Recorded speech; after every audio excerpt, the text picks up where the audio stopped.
Yo, what is going on, everybody? Good morning. Welcome back once again to Adventures in Digital Marketing. My name is Rob. I'm your host of this daily show. I come in here and talk to you about all the things that I'm doing, all the things that I'm working on, and all that kind of stuff. But what I want to come in here and talk to you about today is something I was thinking about this morning. I finished reading .com Secrets for like the nth time. I can't even remember how many times I've read it now. But one of the things that popped out to me was just the thought of how we position ourselves and the things that we do and the offers that we make and those kinds of things. And here's the deal. Let me give you a little bit of backstory. So the very first funnel that I ever created, I gave you guys the numbers on that, how it did, where I failed, where it worked, and all that sort of stuff. If you want to find that, you can go over to roborr.net and find that post that I talked about recently, and I'll post it up in the link, or put the link in the comments below as well.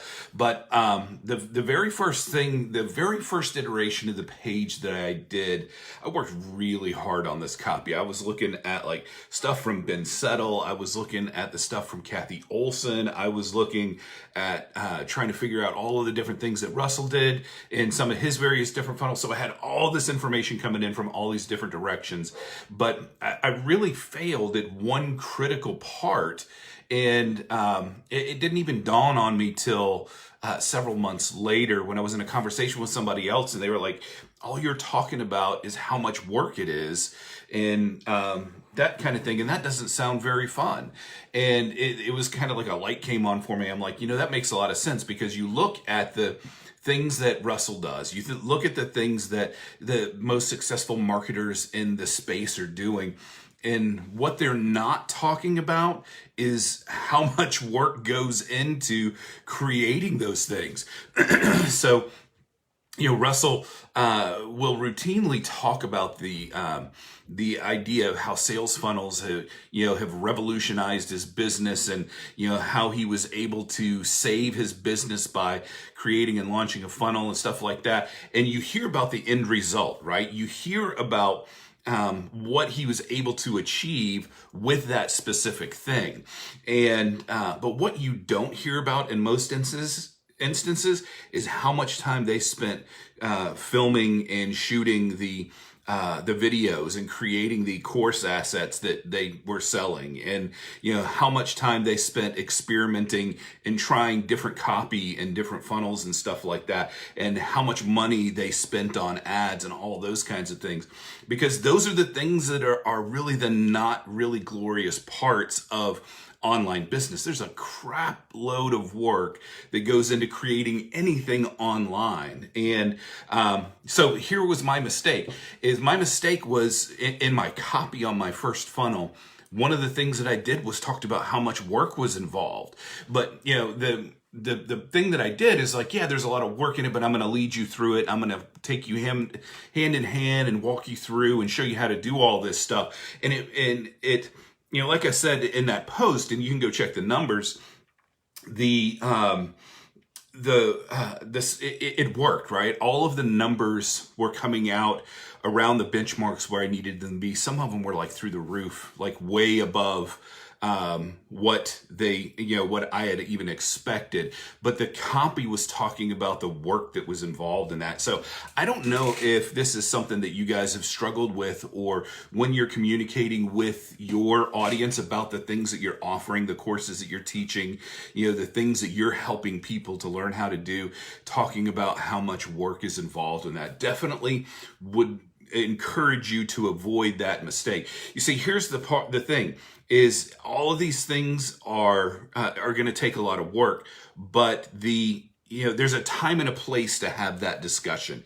The time and place is not up front in your sales copy on your sales page to talk about how hard it is, right? Because at least if you're like me, right? So my thought was, I want them to know that I can understand and I feel their pain for how much goes into creating something online, whether it's a sales funnel, a blog, a YouTube video, or a podcast, or anything like that. I wanted them to be able to relate to me, right? I wanted them to understand that I understood the pain that they were going through and how much work it was. But it absolutely crushed my results overall in terms of how that initial page performed. And eventually I was able to revise it to get it to where it was actually working and converting to where I wanted it to convert.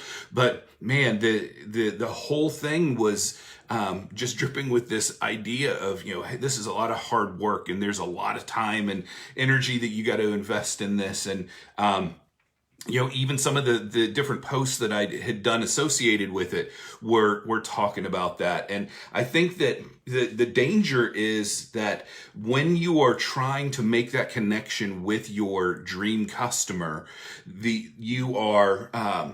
you're going to be tempted to relate to their pains, right? You're going to want to do that, right? You want to relate to the pain. You want them to understand that you understand the same things that they're struggling with, right?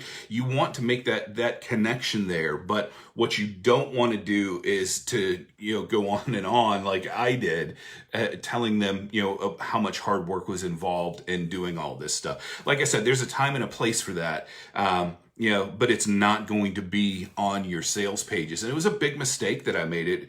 It really hurt that page. And I look back at it now and I just cringe. I'm like, why would I even be talking about that, right? Because even on this show, I've talked about so many times that the number one thing that gets people moving is that they see the results are the thing that move the needle for everybody, right? That's why you see, in all of the sales copy that, hey, this is how I was able to increase my sales by 400%, or this is how I was able to, grow my email list from 0 to 1,500, or this is how I was able to, make my way into the 2 Comma Club. It's the end result that people want to see. So when you're thinking about your sales copy and the things that you're creating on your pages, think about and focus in on the result that the thing that you are providing and teaching them about is going to deliver. That's where the real key is.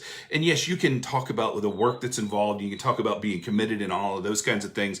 And you should to a certain extent, but you don't want it to take away from your sales copy. So anyway, that's what I wanted to talk about. One more thing real quick before I go though, is the other day I mentioned the idea of a challenge, right? A 30-day challenge to make your first $1,000 online. And I would love to know if you're interested in participating in something like that, because I got some ideas kicking around about how we could do that and try to figure out a way that of making that first $1,000, again, the result, not the work, what we can do that's not going to kill us, as far as the level of work involved, but will get us measurable results over the course of 30 days. So that's the idea that I'm exploring. So if you're interested in doing something like that, hit me up with a comment below. Let me know. I would love to talk to you guys more about that and see if we can flesh out this idea, and then we'll put together something where we can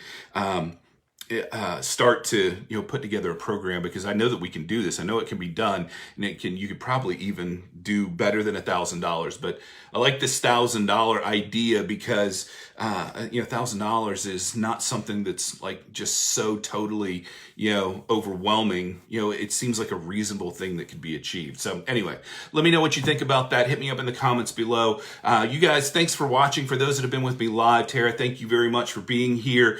For those that are watching on the replay, hit me up with #replay. Let me know what you think, what your thoughts are, what your questions, your feedback is. Hit me up in the comments and let me know. You guys have a fantastic day. We'll talk to you later. Bye.